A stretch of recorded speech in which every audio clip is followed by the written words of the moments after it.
High, আমি SPM আর তোমরা দেখছো SPM বায়োটিক্স চ্যানেল। আবারও হাজির হয়েছি একটা গুরুত্বপূর্ণ ভিডিও নিয়ে। এই ভিডিওতে তোমরা জানতে পারবে ক্লাস 11-এর হিউম্যান ফিজিওলজির যে চ্যাপ্টার রয়েছে সেখানে রক্ততঞ্চন। তো সেই রক্ততঞ্চন পদ্ধতি সম্পর্কে তোমরা বিস্তারিত জানবে। আর এই রক্ততঞ্চন পদ্ধতির যে গুরুত্বপূর্ণ 13টি ফ্যাক্টর যা HS, নেট, জেমপাস, নার্সিং সমস্ত ধরনের পরীক্ষায় পড়ে। তো এই 13টি ফ্যাক্টরকে মনে রাখা খুব কষ্টসাধ্য ব্যাপার হয়। ক্রমানুযায়ী যাতে তোমরা মনে রাখতে পারো তার জন্য এক ইউনিক ট্রিক্স আমি তোমাদের দেব ভিডিও শেষে। তোমরা যদি এই ট্রিক্সটা ফলো করো তাহলে তোমরা সারা জীবন তা তোমরা কোনোদিনও ভুলবে না। আর আমার ভিডিও যদি ভালো লেগে থাকে তাহলে তোমরা অবশ্যই লাইক শেয়ার করবে। আর নতুন যদি হও তাহলে আমার চ্যানেলটাকে তোমরা সাবস্ক্রাইব করবে।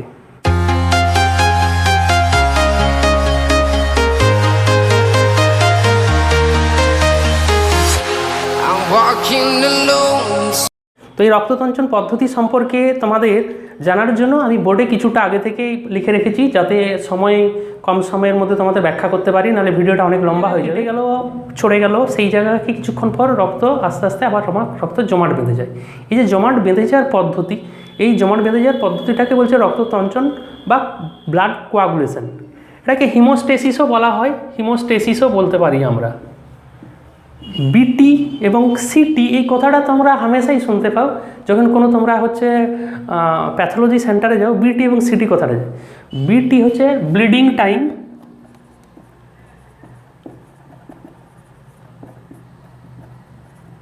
আর সি হচ্ছে ক্লটিং টাইম।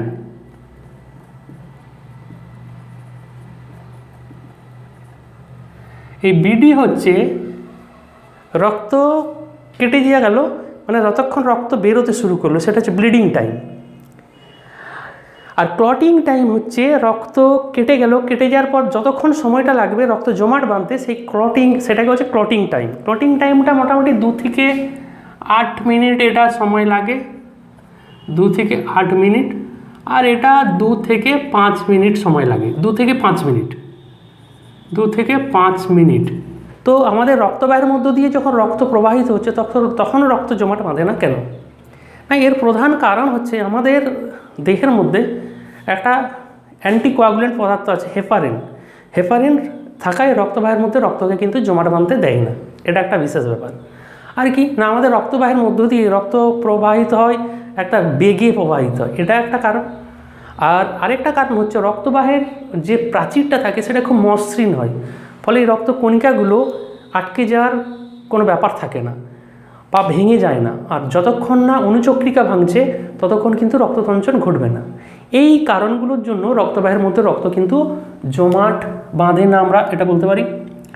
তো এই রক্ত জমাট বাঁধতে দেয় না যে পদার্থগুলো, সেটাকে তাদেরকে বলবো আমরা অ্যান্টিকোয়াগুলেন্ট পদার্থ। এই অ্যান্টিকোয়াগুলেন্টগুলো প্রাকৃতিক কিছু আছে, আবার কিছু কৃত্রিম আছে। প্রাকৃতিক যেমন আমরা মনে করতে পারি হেপারিন, সেগুলো হচ্ছে কি সোডিয়াম সাইট্রেট, সোডিয়াম বা পটাশিয়াম সাইট্রেট, মানে সাইট্রেটের লবণ,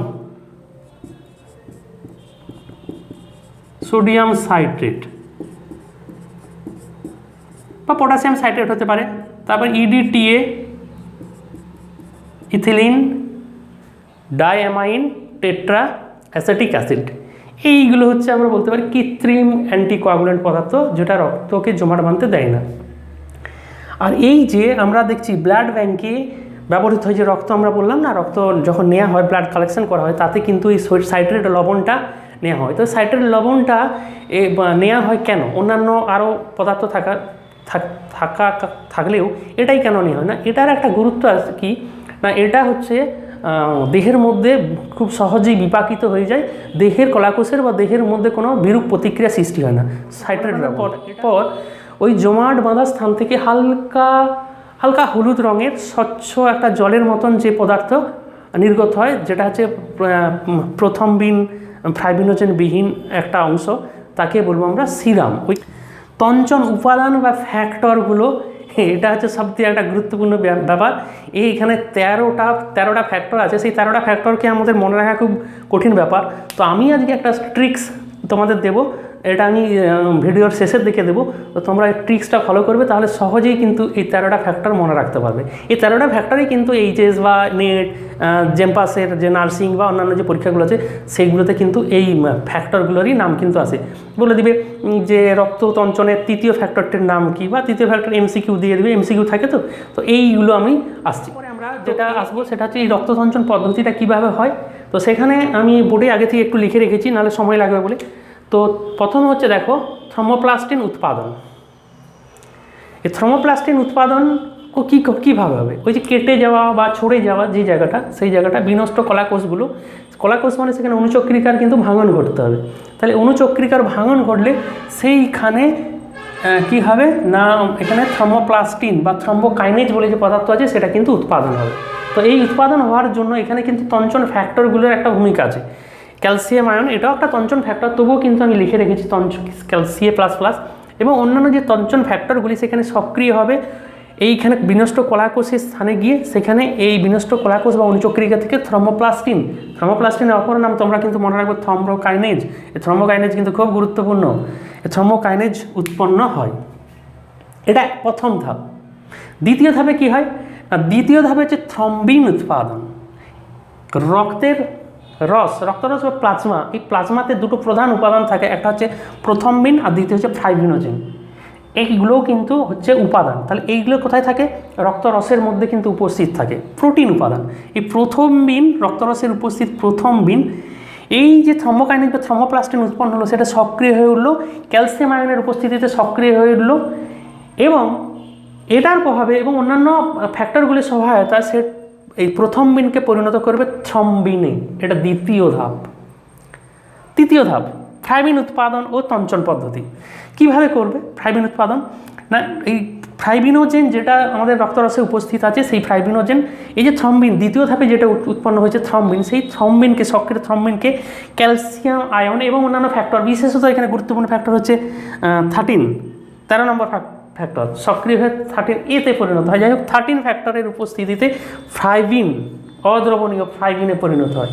এই ফাইব্রিন কি হবে এবারে, এই যে জায়গাটা কেটে গেছে সেই জায়গাতে বিভিন্ন রক্তকণিকাগুলো সেখানে গিয়ে উপস্থিত হয়, মানে লোহিত রক্তকণিকাগুলো, শ্বেত রক্তকণিকাগুলো বা অন্যান্য অণুচক্রিকাগুলো, সেইখানে রক্তকণিকাগুলো এবং প্লাজমার উপস্থিতি একটা জালকের মতন পরিণত হয়, একটা কোয়াগুলেশন প্লাগ তৈরি হয়। তো প্লাগটা কী করবে, সেখানে ওই জায়গায় রক্তটাকে জমাট বাঁধে দেবে, পিণ্ড তৈরি করবে, ক্লটিং হয়ে যাবে, এইভাবে রক্ততঞ্চন ঘটবে। তাহলে এই প্রধান 3টা আমি যে ধাপের কথা বললাম, এই 3টা ধাপের মাধ্যমে রক্ততঞ্চন, খুব গুরুত্বপূর্ণ 13টা ফ্যাক্টর। সেই 13টা ফ্যাক্টর আমরা কীভাবে মনে রাখবো, এইটা তোমাদের মনে রাখতে হবে। ফাইব্রিন প্রথম থেকে কোলে না চেপে, এখানে 6টা ব্যাপার আছে আমি বলছি। ফাইব্রিন প্রথম 1, 2, 3, 4, 5, 6, 1, 2, 3, 4, 5, 6। ফাইব্রিন প্রথম থেকে কোলে না চেপে। ফাইব্রিন এখানে হচ্ছে, ফাইব্রিন মানে হচ্ছে ফাইব্রিনোজেন, ফাইব্রিনোজেন।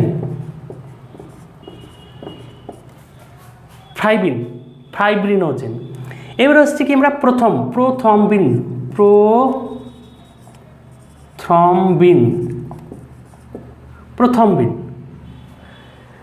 তারপরে কি প্রথম থেকে হচ্ছে থ্রম্বোপ্লাস্টিন,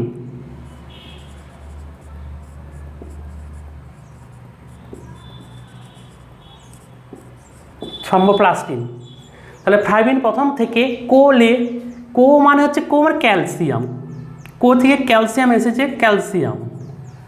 তারপরে লেভিয়াল ফ্যাক্টর,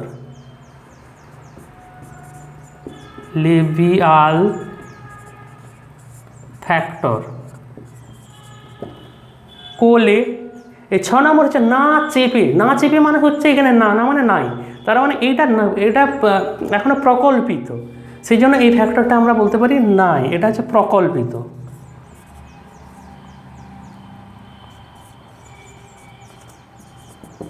ওই জন্য এটা নাই, 6 নম্বর ফ্যাক্টর নাই। এরপরে আমরা আসবো 7 নম্বর ফ্যাক্টর, 6 নম্বর। এরপর 7, 8, 9, 10, 11, 12, 13। তো এই ছটা আমরা মোটামুটি মনে রাখবো আমরা। ফ্রাইবিন প্রথম থেকে কোলে না চেপে, এটা এই ট্রিক্সটার মধ্যে ছটা মনে থাকছে। এরপরেরটা হচ্ছে কোন হিম্মতে খেলো স্ট্রুপ্লিজা।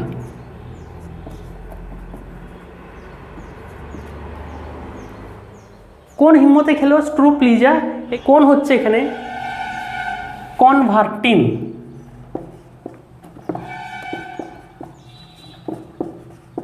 তার আগে একটা প্রো কথাটা আমাদের এখানে মনে রাখতে হবে, প্রো কনভার্টিন কোন হিম্মতে, তার মানে এখানে 7 নম্বর হচ্ছে কোন হলো প্রো কনভার্টিন, কোন হচ্ছে কোন প্রো যোগ করে প্রো কনভার্টিন। হিম্মতে কোন, হিম্মত হচ্ছে 8 নম্বর, হিম্মত, হিম্মত মানে হিমোফিলিক, হিম্মত হচ্ছে হিমোফিলিক, অ্যান্টি হিমোফিলিক, এখানে অ্যান্টি হিমোফিলিক ফ্যাক্টর। 9 নাম্বার এবারে খেলো, খেলো কথাটা হচ্ছে খেলো ক্রিসমাস ফ্যাক্টর, মনে রাখো খেলো হচ্ছে Christmas factor.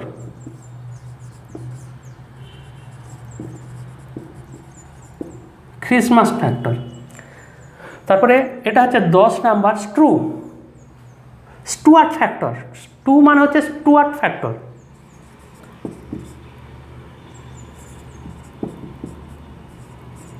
Stuart factor, Stuart factor. আর 11 নম্বর হচ্ছে প্লিজা।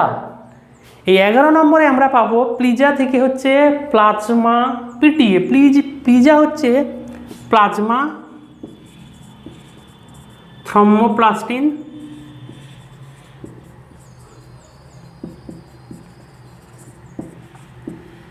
পিটিএ, এটা হচ্ছে পিটিএ অ্যান্টিসিডেন্ট, অ্যান্টিসিডেন্ট। তাহলে প্লিজাতে পিটিএম বা প্লাজমা থ্রম্বোপ্লাস্টিন অ্যান্টিসিডেন্ট, এটা আমরা মনে রাখবো। তাহলে এখানে হচ্ছে 11টা হলো, আর দুটো আমাদের মনে রাখতে হবে, সেটা হচ্ছে তাহলে হচ্ছে ফ্রাইবিন প্রথম থেকে কোলে না চেপে, ফ্রাইবিন প্রথম থেকে কোলে না চেপে কোন হিম্মতে খেলো স্ট্রুপ্লিজা। হে গড, হে গড, হে গড, ভগবানকে বলছে ওকে প্রথমে স্থিরতা দাও, বা স্থির করো বলতে পারি, যা হোক একটা বললে হবে। প্রথমে স্থির করো, প্রথমে স্থির করো, এটাও থাকলো। তাহলে হে গড এটা হচ্ছে 12 নম্বর, আর এই প্রথমে স্থির করো 13 নম্বর। এখানে দুটো আছে মাত্র, এখানে আমাদের একটা নাম্বারিংয়ে ভুল হয়েছে কোথাও। 1 2 3 4 5 6 7 8 9 10 11, এটা আমরা 11 পাবো, ঠিক আছে। তার মানে এটা হচ্ছে আমরা 11 10 11 12 আর 13, আর দুটো বাকি আছে। তাহলে এখানে হচ্ছে হে গড হ্যাগম্যান ফ্যাক্টর, হ্যাগম্যান ফ্যাক্টর। আর প্রথমে বলছে প্রথমে স্থির করো, হে গড ওকে প্রথমে স্থির করো, ওকেটা কিছু না, এখানে প্রথমে স্থির করো। প্রথম কে আছে? প্রথমে হচ্ছে ফ্রাইবিনোজেন, ফ্রাইবিনোজেন হবে না এখানে ফ্রাইবিন, কারণ ফ্রাইবিনোজেন আর নয় ফ্রাইবিনে পরিণত হয়ে যায়। প্রথমে ফ্রাইবিনোজেনটা ফ্রাইবিনে পরিণত হয়, তাহলে ফ্রাইবিন স্থিরতাটাকে ইংরেজিতে বা আমাদের টার্মে বলা হয় স্টেবিলাইজিং, ফ্রাইবিন স্টেবিলাইজিং